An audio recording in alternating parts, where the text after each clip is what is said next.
It is the time to hear from the leader who stands the heart of Bangladesh cricket. Ladies and gentlemen, please join me in welcoming the President of Bangladesh Cricket Board and the Chairman of BPL Governing Council, a driving force behind the progress, professionalism, and the future of Bangladesh cricket. He is none other than Mr. Aminul Islam Bulbul. Bismillahir Rahmanir Rahim. On behalf of Bangladesh Cricket Board, I would like to welcome everyone for this wonderful occasion. 12th Bangladesh Premier League 2025-2026.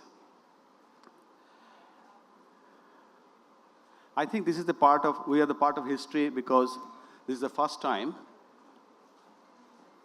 we are giving franchisee ownership for 5 years.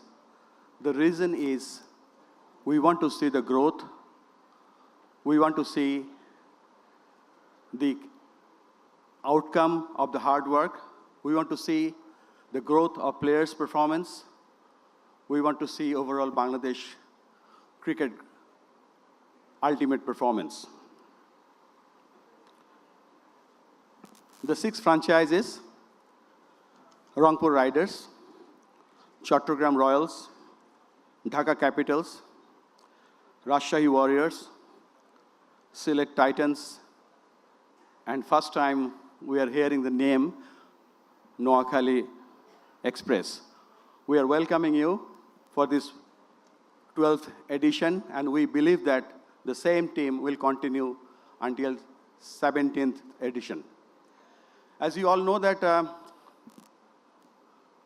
this event is not only focusing the T20 performance.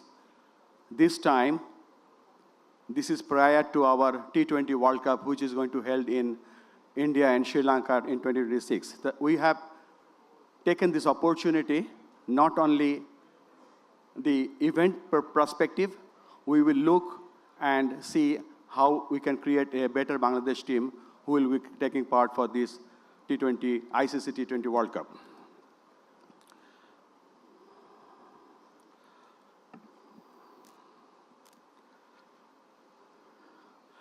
আমার কয়েকটা request আছে যারা টিমগুলো on করছেন এবার। 1 নম্বর request, যেটা আপনারা জানেন যে বাংলাদেশ ক্রিকেটের সবথেকে বড় ইভেন্ট যেটা ডোমেস্টিক্যালি আমরা খেলি 50 ওভারে, সেটা হচ্ছে 50-50 ঢাকা প্রিমিয়ার লিগ। সেখানে first division, second division, third division এবং কোয়ালিফাইং রাউন্ডের খেলা হয়। এই প্র্যাকটিসটা আমরা ইন্টারন্যাশনালি বলে বেড়াই। আমি পার্সোনালি অনেক জায়গায় বলেছি যে পৃথিবীর প্রথম ফ্র্যাঞ্চাইজি লিগ হয়েছিল বাংলাদেশে। অনেকে বলতো যে অস্ট্রেলিয়ান গ্রেট ক্রিকেট, ইংল্যান্ডের কাউন্টি ক্রিকেট, কিন্তু আমাদের ঢাকা লিগে যে লেভেলের ক্রিকেট খেলা উপহার দিত, যে প্রফেশনালিজম, যে টাফ ক্রিকেট উপহার দিত সেই সময়কার মোহামেডান, আবাহনী, বিমান, ব্রাদার্স ইন্ডিয়ান ক্লাব সমূহ, সেটা ছিল আমার কাছে মনে হয়েছিল যে প্রথম পেশাদার বিশ্বের ক্রিকেট লিগ, যেখান থেকে বাংলাদেশ ক্রিকেট আজকে এখানে দাঁড়িয়ে আছে। সো আমার একটা রিকোয়েস্ট থাকবে আপনাদের যারা এই ফ্র্যাঞ্চাইজি 6টা জেলা আপনারা দায়িত্ব নিয়েছেন, শুধুমাত্র আপনাদের এই ফ্র্যাঞ্চাইজের বাইরে আমরা আশা করব যে আপনাদের যে জেলাগুলোতে আপনারা নাম ক্যারি করছেন সেখানকার ডোমেস্টিক ক্রিকেট, সেখানকার লোকাল ক্রিকেট, সেখানকার মেয়েদের ক্রিকেট, সেখানকার ইউথ ক্রিকেট, সেখানে ক্রিকেট কমার্শিয়াল, সেখানে ক্রিকেট ফ্যাসিলিটি ডেভেলপমেন্টে আপনারা যদি সেখানে সম্পৃক্ত হন, তাহলে নট অনলি এই বিপিএলের ফ্র্যাঞ্চাইজি, আপনারা সারা দেশের ক্রিকেটের ডেভেলপমেন্টে আমাদের সাথে থাকবেন এবং আপনাদের এই কন্ট্রিবিউশনটা আমরা সবসময় মনে রাখব। আমরা আশা করব এবারে যে আপনারা জানেন যে 3টা ভেন্যুতে খেলা হচ্ছে, সিলেট, চট্টগ্রাম এবং ঢাকাতে, এবং আমরা আপনাদের কাছে যেটা রিকোয়েস্ট করব যে আপনাদের যে ফ্যান বেস থাকবে, সে ফ্যান বেস আপনাদের মেকানিজমে বা আপনাদের ট্যাকটিক্সে আপনারা মাঠ ভর্তি করবেন এবং সেখানে আপনারা তাদেরকে যদি আপনাদের কালার জার্সি উপহার দেন, it is a good marketing আমার মনে হয়েছে যে মার্কেটিং প্রসিডিওর যেখানে আপনাদের জার্সি পরে সমস্ত গ্যালারিতে দর্শকরা খেলা দেখবে, সেতে শুধু নট অনলি বিপিএল, আপনাদের একটা ভালো ফ্র্যাঞ্চাইজির যে মালিকানা বা মার্কেটিং যেটা হবে সেটা আরও বেটার হতে পারবে। আমরা এই আজকের অনুষ্ঠানে ঘোষণা করতে যাচ্ছি যে অচিরেই আমরা মেয়েদের বিপিএল করতে যাচ্ছি। হয়তো আপনাদেরকেও একটা সুযোগ দেওয়া হবে যে আপনারা যদি আপনাদের পুরুষ বিপিএল দলের সাথে মেয়েদের বিপিএল দল রাখতে আগ্রহী হন, আপনাদেরকে সেই প্রায়োরিটিটা দেওয়া হবে। এবারের বিপিএলটা আমাদের জন্য খুব চ্যালেঞ্জিং ছিল, কেননা যে আমাদের হাতে খুব অল্প সময় ছিল। যা আপনারা জানেন যে বাংলাদেশ ক্রিকেট বোর্ডের ইলেকশন হয়েছিল, ইলেকশনের পরে আমাদের অনেকগুলো প্রায়োরিটির মধ্যে one of the major priority ছিল বিপিএল, কিন্তু বেশ কিছু চেঞ্জের মধ্যে যাওয়াতে আমাদের হাতে খুব সময়টা কম ছিল। হয়তো এই আয়োজনে হয়তো আপনাদেরকে মনে হয়েছে যে আমরা তাড়াহুড়া করেছি, but I would like to thank আমাদের যে গভর্নিং কাউন্সিলের যে মেম্বার্স আছেন তাদেরকে অনেক ধন্যবাদ দিতে চাই। আপনারা রাত দিন পরিশ্রম করেছেন। বাংলাদেশ ক্রিকেট বোর্ডের যারা কর্মকর্তা এবং কর্মচারীরা আছেন, আপনারা অক্লান্ত পরিশ্রম করে আজকে এখানে আমরা দাঁড়িয়ে বিপিএলের উদ্বোধন ঘোষণা করতে, বিপিএলের এই আজকে যে অকশনের উদ্বোধন ঘোষণা করতে যাচ্ছি।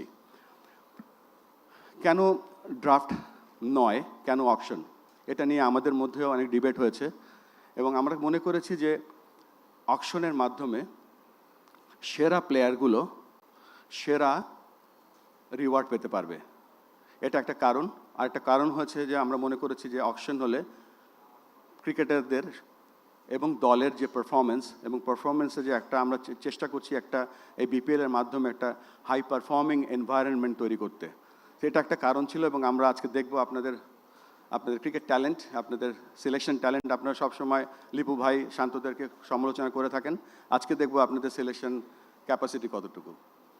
পরিশেষে এটুকু বলতে চাই আজকে যে এই বিপিএলটা আপনাদের কাছে একটা রিকোয়েস্ট থাকবে, স্বচ্ছ মাঠে এবং মাঠের বাইরে যত ধরনের সাহায্য আমাদের থেকে দরকার আমরা তো করবই, আপনাদের কাছে রিকোয়েস্ট থাকবে আপনারাও আপনাদের দিকটা দেখবেন, যেন শুধুমাত্র ক্রিকেটের মধ্যেই আমরা সম্পৃক্ত থাকি, ক্রিকেটের মধ্যেই আমরা থাকি এবং এর বাইরে কোনো এই খেলাটাকে প্রোটেক্ট করার জন্য যা যা জিনিস দরকার আপনাদের কাছে আমরা সহযোগিতা আশা করছি, যেন আমরা এই বিপিএলটা একটা স্বচ্ছ এবং সুন্দরভাবে পরিসমাপ্তি করতে পারি। সবশেষে আপনারা ইনভেস্ট করছেন অর্থ, আপনার বাংলাদেশ ক্রিকেটকে ভালোবাসেন, আমাদের দায়িত্ব হচ্ছে খেলা পরিচালনা করা। এই দুই সমন্বয়ে let's have the best BPL, একটা বেঞ্চমার্ক আমরা তৈরি করব এন্ড অফ দিস বিপিএল, যাতে আমরা 5 বছরের জার্নিটা 50 বছর নিতে পারি। আপনাদের সর্বাঙ্গীন মঙ্গল কামনা করছি এবং আশা করব যে আপনারা সকলে জয়ী হন এবং ভালো ক্রিকেট বাংলাদেশকে উপহার দিন। অনেক অনেক অনেক ধন্যবাদ আপনাদেরকে। আবারও বাংলাদেশ ক্রিকেট বোর্ডের পক্ষ থেকে আপনাদের সেরা পারফরমেন্স আমরা আশা করছি। Thank you very very much. For more updates, subscribe to our YouTube channel and click on the bell icon. Follow us on Facebook and Instagram. Download T-Sports app to enjoy exciting games and highlights. Visit tsports.com.